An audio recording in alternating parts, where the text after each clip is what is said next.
Coming up on City Beat, after 8 years as our city manager, Betsy Fretwell will be retiring from the city. Meet the man who will be taking over the post, Scott Adams. He may be new to the position, but he's not new to the city. We'll sit down and chat with him about past accomplishments and his vision for our future. Plus, we often hear from our residents that our many community and active adult centers enrich their lives. But can these centers save lives? Meet a woman who says absolutely. We'll hear her inspiring story. And you don't have to get to a museum or gallery to see some great art. We'll show you how a city program is taking it to the streets.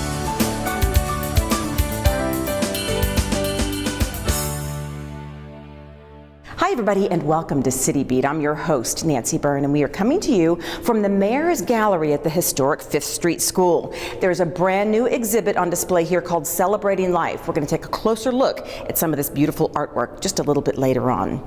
But first, on July 7th, there is going to be a changing of the guard, so to speak, at City Hall. After serving as our city manager since 2009, Betsy Fretwell will be retiring to take a position at Switch.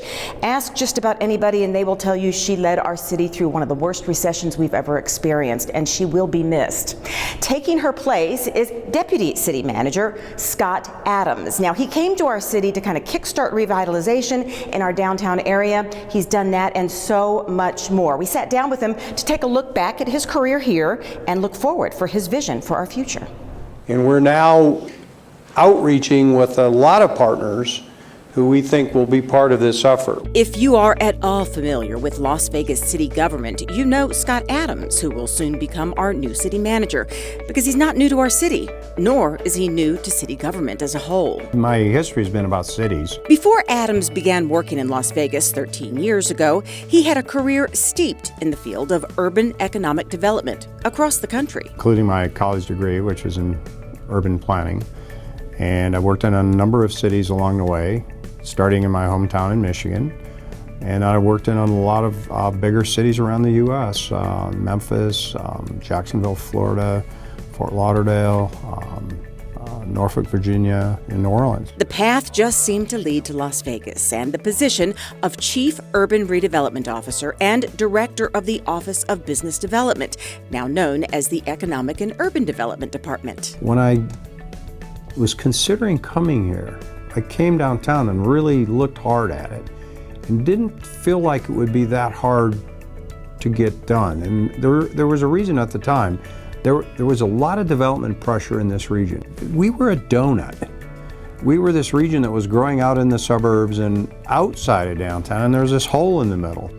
And it was like, it couldn't be too hard to get some of that development pressure to happen in the urban core. And so it was really just a matter of working extensively with the council, the development community, and really strategically to get certain key projects going. But what he and so many others were not quite expecting, and what was going to be a difficult task, was getting through the Great Recession.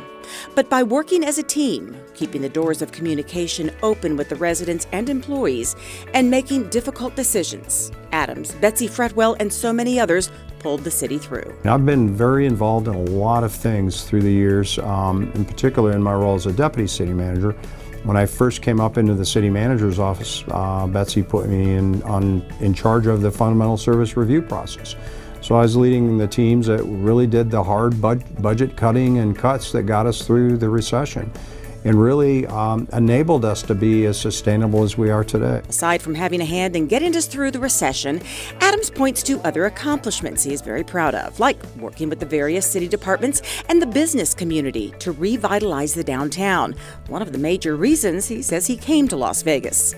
Also, a tentacle of the downtown revitalization was the establishment of the medical district and the commitment by UNLV to locate their medical school right smack in the middle of it. I really looked at that like we looked at downtown. Like, let's look at the medical district, approach it just the way we did downtown 10 years before, and so here we are with a district that has a great future ahead of it. A future that will not only include more doctors and specialties in our community, but give a tremendous boost to our economy. It's the one industry, as he referenced, didn't decline employment-wise during the recession. It's an industry that pays very high average wages and is creating a lot of jobs. And if you trend and track, for example, the baby boom cohort, they're aging, demanding more health care services, so you're going to see it grow. 13 years may not seem like a long time, but as a city, we've been through a lot. We came out sustainable and continuing to reach for excellence in everything we do. Adams has been a big part of that. I look back now 13 years later and we're way ahead of where we were before. And now it's about where do we go from here? And I hope to play a role in the where we go from here as the new city manager. He says it was a team effort led in so many ways by our soon-to-be retired city manager, Betsy Fredwell. Bessie has left a great legacy here and really leaves big shoes. I mean, I don't think she has size 25 shoes, but it seems like it. So that's a lot of volume to fill, and I'm going to have to step up to make that happen, and I'm confident I can do that. Congratulations to Scott Adams, and certainly thank you for sitting down with us at a time which I'm sure was terribly busy for him. Now, as we said, Betsy Fretwell is retiring from the city, but she's not retiring. She is starting a new chapter in her life with a position at Switch Las Vegas. We will be talking with her, and we'll have a story on her on our next City Beat. Well, switching gears now, when you think of incarceration, you probably don't think of a celebration, but the Department of Public Safety did hold a ceremony marking the opening of new units at their detention center. Now, the celebration wasn't because they get to lock up more people, it was because the people they serve will actually be served more safely. It's brand new, 54 units strong. It's the new isolation unit at the City of Las Vegas Department of Public Safety's detention center. These individual units are not meant to inflict extra punishment on our inmates. On the contrary, they are meant to keep all inmates and corrections officers more safe and secure. Good afternoon, everyone. Chief Michelle Freeman welcomed city leaders, DPS staff, and other citizens to the ribbon-cutting ceremony. Before she spoke to them, she spoke with us and explained the need for such a unit. Our special needs unit is going to be able to house 54 more inmates. We're going to be able to have special needs inmates in there, mental health, medical reasons, protective custody, disciplinary reasons. Primarily, it is our mental health population, which is really going to get us to a place where they're housed in a safe area and safe for staff and themselves as well. She said along with the unit, new employees have been hired to serve as corrections officers and to make sure the appropriate people are designated to an isolation cell if they are not fit for the general population. We hired 16 more officers to man that unit, specifically for that unit. We also hired some more officers for the classification process. Those are officers that ensure that all inmates are being housed properly and securely based on their individual needs. Before cutting the ribbon, Mayor Carolyn Goodman said this is a definite step in the right direction, due to the fact that many behind bars come from living on the streets due to mental illness. The mental illness of our homeless population is so huge, and to have them integrated into the population of the rest of those who are detained here and try to take care of them and take care of the rest of the people has really been unfair. Her sentiments were echoed by council members Stavros Anthony and Bob Coffin. I've been in that intake facility when it's been maximum crowd, and it is quite a Wild West show to be in there. All this is now changing, and I think it's going to be for the better for all of us. Thank you very much for inviting me. Thank you for completing this job on time and under budget. I can't imagine a better outcome for any civic improvement. Thank you. There are people that are booked into a detention center that have no business in general population. They need to be isolated, not only for their own safety, but the safety of the other prisoners and the safety of the corrections officers. The Department of Public Safety, as it is called today, has been around for 35 years in Las Vegas. They've come a long way from the military-style barracks that were initially set up to serve as temporary confinement. And the manner in which we treat inmates has come a long way, too. As City Manager Betsy Fretwell put it, this new unit is enabling Las Vegas to keep up with those changing times. It takes us into the next century of service instead of being stuck with 1950s construction stuff. And I think it's going to make for a much better environment for those that we serve here.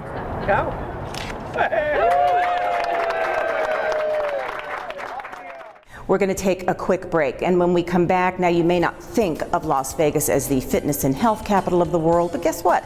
We're starting to get attention for some of our healthy options. We'll explain when we come back.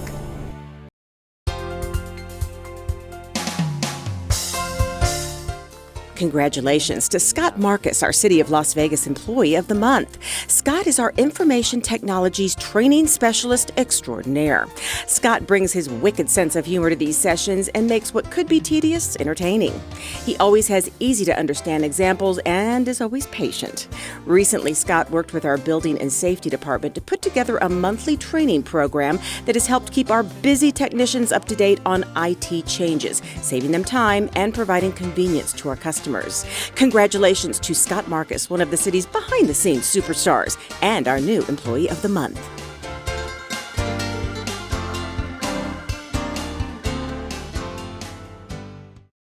Congratulations! I'm sure you'll have many happy years here. Except for you, because you'll be gone 3 years from now, struck down by the same disease that got your father. Sadly, it could have been detected early with a simple test. For a list of tests every man should have, go to ahrq.gov.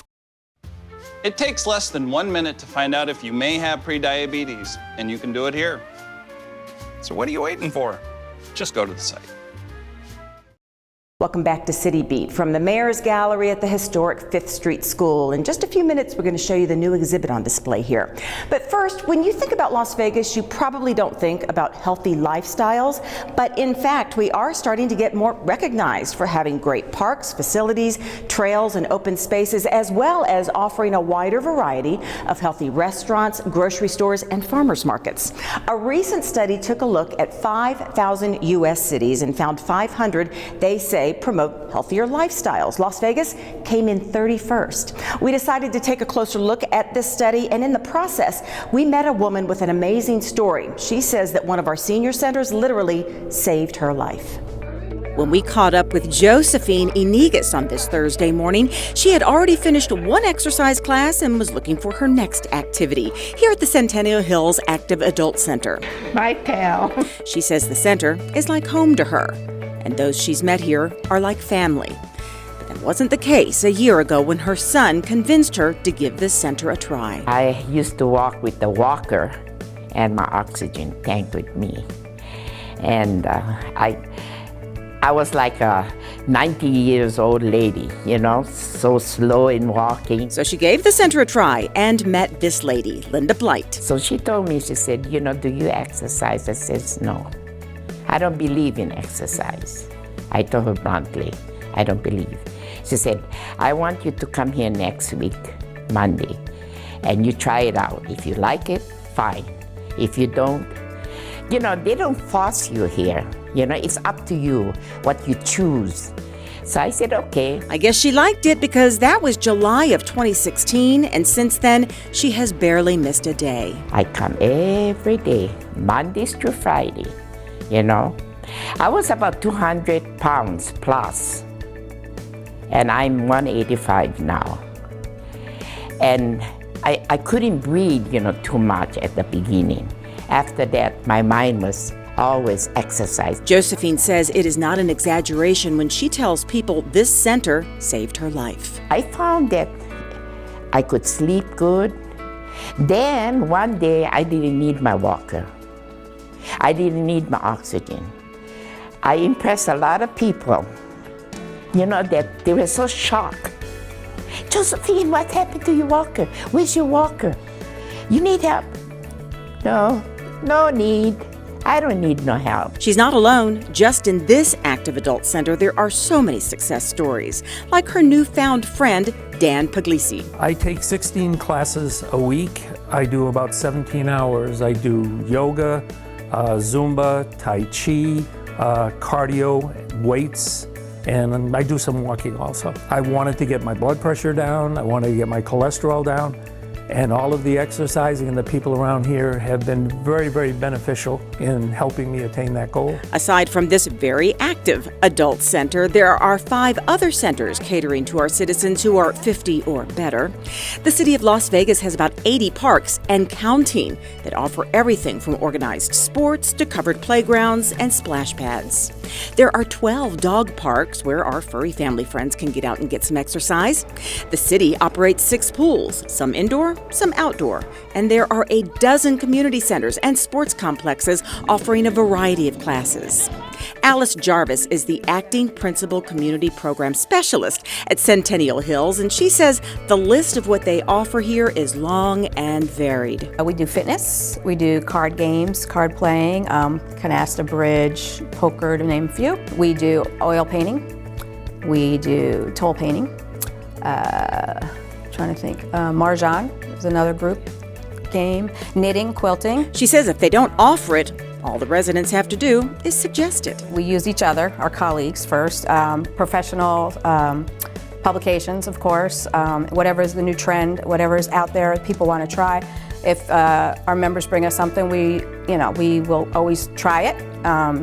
If it's not completely off the, like skateboarding through here or something like that, we couldn't do that. She wasn't really surprised when I told her Las Vegas ranks 31 out of 500 cities when it comes to offering healthy lifestyle options. In general, we care about the community and we want to offer them the best product we can. Josephine is living proof of what can happen when you get up, get out, and get moving. If you seen me when I first came, you wouldn't believe. You would not believe. I believe in the good Lord. I believe in the things that they have for us people to exercise with. This center is like my second home.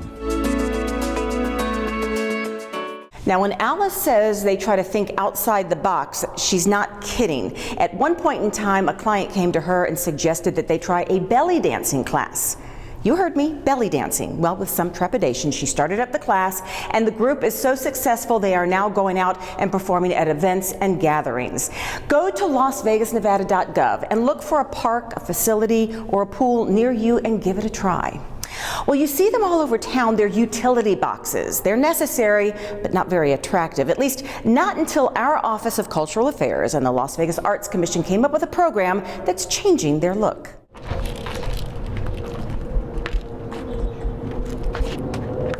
Nanda Sharfpour has been creating beautiful art for many years, but she doesn't typically do it on big metal boxes permanently attached to a sidewalk. But as part of the AMP program here in the city of Las Vegas, she is one of several artists chosen to transform these utility boxes from eyesores to eye-catching. She's in charge of painting 3 boxes near Carson and Maryland Parkway. My design is a multicultural design that is bringing the female figures from Las Vegas into the design, mixed with traditional ornaments and elements from paintings from my country. And as I said, I always try to familiarize people in the community with different cultures, and that is something that we have in Las Vegas, so I thought that will be good. In the other projects that we did, we used a lot of brushwork, beginning and finishing with the brushwork, and that was not a bad method, but it was going very slow. In this one, we are using the flat exterior paints for the backgrounds, and then we cover them with spray paint, and then we use a stencil, so the main materials will be acrylic-based paint, and it's going to be a lot of spray painting and markers and brushwork on top, of course. Just a couple blocks away on Maryland Parkway and Ogden, another group of utility boxes have become works of art thanks to this artist who has been professionally painting for 47 years. He started out just wanting to brighten up the area with colorful images, but then he changed his mind. I thought, well, I'm just going to do some geometric shapes, some bright colorful things, kind of liven up the neighborhood. But then, once I came down here and I walked around, for some reason, I thought, you know, it would be nice if I could have just a little bit more of an emotional content in it. So I decided to change the original idea and come up with an idea of a theme which is hope for the future. So his 3 utility boxes all share a common theme. I also wanted to show a positive image of a young black man, because it seems like there's an awful lot of things involving prison and drugs and violence and so forth. So I thought for a change it would be nice to just have one small image of something positive, showing the love. The small box is covered with UFOs, which to me represents the unknown future. The third box has a young black woman with her eyes closed and looks like she's having a vision or maybe dreaming of a better future. So that's how the 3 are connected. He explains how the process begins long before the actual art is applied. So what I did was I sanded them smooth as I could, then I primed them, and then I began the actual painting process, which involves taking life-size drawing on paper, transferring it on there, and then filling it in with the exterior house paint. Working on the streets of Las Vegas as opposed to inside a studio made both of the artists we talked to feel a real connection to the residents. Because I have to say, once I started working on the boxes, a lot of people from the neighborhood who were walking by, or people in their cars would roll down the window and they'd give me a thumbs up. People were very supportive and very positive. So that made me feel really good. And gave them a feeling of satisfaction by exposing art to some who may have never stepped into a gallery. Other than that, when you have your artwork out of your studio and out of a gallery, I think it familiarizes people with art in a very direct way. So there's no other place that they have to travel to see art. Art is brought to them. Well, we featured 2 artists in our story, but there were 2 others also chosen to participate in the program, Maureen Halligan and Mark Brandvik. Check out their art. It's located all up and down Maryland Parkway. Well, as promised, we are going to give you a closer look at the beautiful exhibit here at the Mayor's Gallery called Celebrating Life. This artwork was created by artists 50 years and better. The Celebrating Life exhibit is in its 16th year. There are 7 media categories, from photography to sculpture to painting. More than 140 artists submitted their work. 60 were chosen for the exhibit. It's sponsored by the City of Las Vegas Office of Cultural Affairs and the Las Vegas Arts Commission. This gallery, the Mayor's Gallery, is located inside the historic 5th Street School, right next to what used to be the school gymnasium. It's really a great exhibit, but if you want to see it, you have to make an appointment. You can do so by calling 702-229-1012. We're going to take another break, and when we come back, we're going to treat you to some bluegrass music. Me and my boy Matt had it good. He had catnip that was off the hook. But one day, he brings a girl home, and she's allergic to cats. Every sneeze was a nail in my coffin. Now I'm in a shelter. It's decent, but they don't even have Wi-Fi.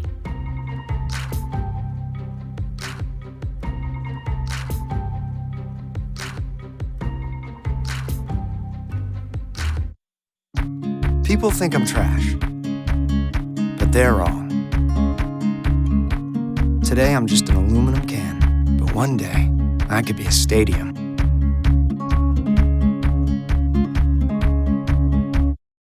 Welcome back to City Beat from the historic 5th Street School. Now, before we go on, we want to take just a moment to pat ourselves on the back. We recently received several awards as well as a nomination. A half-hour special produced at KCLV called Ending Homelessness, A Light at the End of the Tunnel received an Emmy nomination. We won several Scan Natoa Awards, first place for that same documentary, Ending Homelessness, A Light at the End of the Tunnel, and first place for social media effects. Second place for talk show Trending Vegas, second place for a PSA called Grab and Go, second place for municipal channel promotion Ending Homelessness, and a third place for the program you're watching right now, City Beat. We'll find out if that Emmy nomination turns into an Emmy Award at the end of June. We have expanded our little family here at KCLV. You may have noticed that producer-writer Melissa Duran, who also hosts Trending Vegas, has been out for a little bit, but all for a good cause. She recently stopped by the station to introduce us to her and her husband Mark's beautiful creation, baby Maya. Well, we've all been missing our Melissa Duran for the last few weeks, but it was well worth it. Introduce us to Maya. This is Maya Isabella. She was born April 19th, coming in at a whopping 8 pounds, 14 ounces. I know. She's like, I know, We're honey. Not making fun of you. Not at all. You're the perfect full-figured size. And she was how long? She was 21 3/4 inches. Oh, she's a big girl. She's a big girl, but she's beautiful, full of hair, and full of personality already. So I've never had a baby, so I don't know, but I understand that much hair is pretty unique, isn't it? Yeah, you know, my brother was born with this much hair, and she was blessed with it. I've already been able to put barrettes in her hair, bows in her hair, and she seems to like it. She's a little hairy thing, but she's adorable. Well, she is beautiful, and we've all been passing her around when we can get her out of our other producer, Sue Levitt's arms, which is not always easy, but thank you so much for bringing her in. We're so glad that you're back on a little, Yes. temporary basis anyway, and we can't wait until you're back for good. And we miss you guys, and we'll be here to visit, and thank you all the viewers for always supporting and being so supportive on Facebook, everything. All right, we'll see you again, Maya. See you, bye-bye. Oh, and Melissa. Oh, yeah, me too. Congratulations to the entire family. Melissa, we miss you. We should add that baby Maya has a big brother. His name is Nico. Well, thank you so much for joining us from the historic 5th Street School, where the beautiful Celebrating Life exhibit is now on display. As we go to close, we're going to take you to the Family Bluegrass Festival, which was recently held at Police Memorial Park. We'll see you for the next City Beat. Hey, remedy alone, and I ain't got my dough. How will I get my note? I'll get the briar and twist in his hair, and then away get my note. I know, and when I get my note, I'll get the briar and twist in his hair, and away get my note.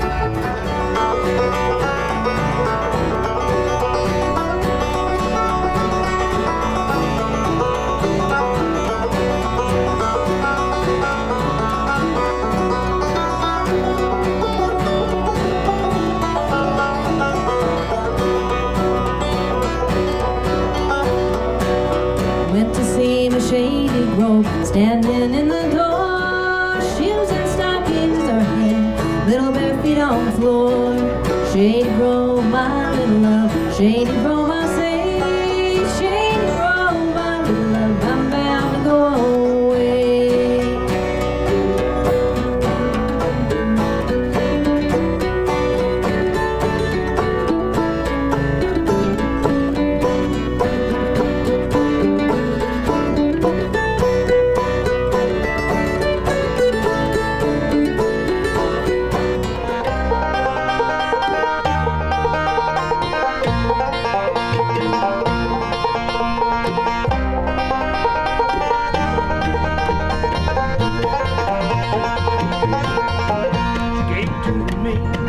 Said she knew me, said she'd known me a long time. And she talked of beauty, love, every mountain she had climbed. And she talked of trails she walked up far above.